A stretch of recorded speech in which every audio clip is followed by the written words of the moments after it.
ഐക്യജനാധിപത്യ മുന്നണിക്കെതിരെയുള്ള ആരോപണം അടിസ്ഥാനരഹിതമെന്ന് UDF നേതാക്കൾ.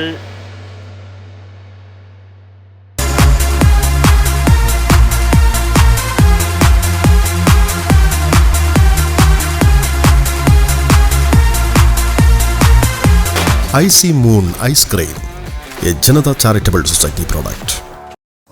ഐക്യജനാധിപത്യ മുന്നണിക്കെതിരെയുള്ള ആരോപണം അടിസ്ഥാനരഹിതമെന്ന് UDF നേതാക്കൾ.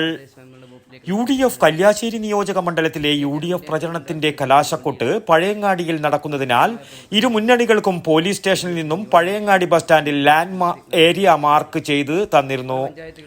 നിയോജക മണ്ഡലത്തിലെ വിവിധ ഭാഗങ്ങളിലുള്ള പ്രവർത്തകർ UDFന്റെ ഭാഗത്ത് തടിച്ചുകൂടിയപ്പോഴും അമ്പലക്കള്ളന്മാർക്ക് വോട്ടില്ല എന്ന് UDF സംസ്ഥാന ക്യാമ്പയിൻ മുദ്രാവാക്യം പിണറായിയുടെ ഫോട്ടോ സഹിതമുള്ള ഫ്ലക്സ് ഉയർത്തിയതുമാണ് LDF പ്രവർത്തകരെ പ്രകോപിപ്പിച്ചതെന്നും നേതാക്കൾ പറഞ്ഞു.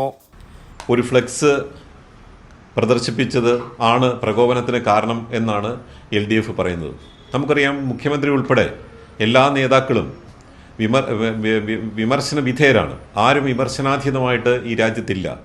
അങ്ങനെ വിമർശന വിധേയമായ ഒരു സംഭവം നമ്മുടെ ശബരിമലയുമായി ബന്ധപ്പെട്ട് ഉള്ള ഒരു ഫ്ലെക്സാണ് ഉയർത്തിയത്. ആ ഫ്ലെക്സ് പ്രകോപനപരമായി LDFന് തോന്നുകയും ആ ഫ്ലെക്സ് പിടിച്ചു വാങ്ങാനുള്ള ശ്രമവുമാണ് ഉണ്ടായത്.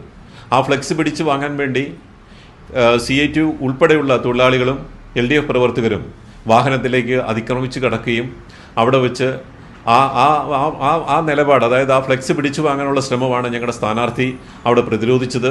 അതുകൊണ്ടാണ് മുബാസിന് ആ വണ്ടിയിലേക്ക് ചാടി കയറേണ്ടി വന്നതും അത് തടസ്സപ്പെടുത്താൻ ശ്രമിച്ചതുമാണ് മുബാസിനെ ആക്രമിച്ചത്. നമുക്കറിയാം, മൃഗീയമായ മർദ്ദനമാണ്. അതിൻ്റെ കൃത്യമായ വിഷ്വൽസ് നമ്മുടെ കയ്യിലുണ്ട്. അത് പോലീസിന് നമ്മൾ കൈമാറിയിട്ടുണ്ട്.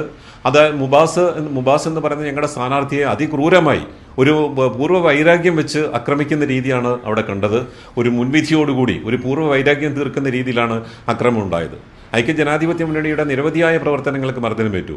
നമുക്കറിയാം, അവിടെ വടി ഉപയോഗിച്ചുള്ള ഏറ് വരെ ഉണ്ടായി. സ്വാഭാവികമായിട്ടും അങ്ങനെ ഇന്നത്തെ ഈ ആധുനിക കാലത്ത് അങ്ങനെയൊന്നും ഏറോ പിടുത്തോ ഒന്നും സാധാരണഗതിയിൽ ഇല്ലാത്തതാണ്. പക്ഷേ കരുതിക്കൂട്ടി കൃത്യമായ ഒരു ഗൂഢാലോചന ഇക്കാര്യത്തിൽ ഉണ്ട് എന്നാണ് ഐക്യജനാധിപത്യ മുന്നണി ഇവിടെ ആരോപിക്കുന്നത്. അതുകൊണ്ട് തന്നെ വളരെ നിർഭാഗ്യകരമായ സംഭവങ്ങളാണ് പഴയങ്ങാടിയിൽ അരങ്ങേറിയത്. പോലീസ് ശക്തമായ നടപടി സ്വീകരിക്കണം. തീർച്ചയായിട്ടും കുറ്റക്കാരെ കണ്ടെത്തി മാതൃകാപരമായി ശിക്ഷിക്കണം എന്നാണ് ഐക്യജനാധിപത്യ മുന്നണിക്ക് ആവശ്യപ്പെടുന്നത്. കല്യാശ്ശേരി നിയോജക മണ്ഡലത്തിലെ വിവിധ പഞ്ചായത്തുകളിൽ UDF അധികാരത്തിലേക്ക് അടുക്കുമ്പോൾ മനഃപൂർവ്വം അക്രമങ്ങൾ സൃഷ്ടിച്ച് വോട്ടർമാരെ ഭീതിയിലാഴ്ത്തുന്ന LDF തന്ത്രമാണ് പഴയങ്ങാടിയിൽ പ്രയോഗത്തിൽ വരുത്തിയതെന്നും നേതാക്കൾ ആരോപിച്ചു.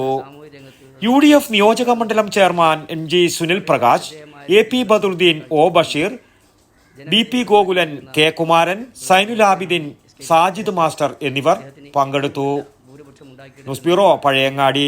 വടക്കൻ വാർത്തകളിലേക്ക് നിങ്ങൾക്കും വാർത്തകൾ അയക്കാം. നിങ്ങളുടെ മൊബൈൽ ക്യാമറ നിശ്ചലമായി പിടിച്ച് 5-6 സെക്കൻഡുകൾ ദൈർഘ്യമുള്ള വിവിധ ദൃശ്യങ്ങളെടുത്ത് വാർത്തയുടെ വിശദ വിവരങ്ങൾ സഹിതം താഴെ കാണുന്ന നമ്പറിൽ വാട്സാപ്പ് വഴി അയയ്ക്കുക. ചരമ വാർത്തകൾ ഫോട്ടോ സഹിതം അയക്കുക.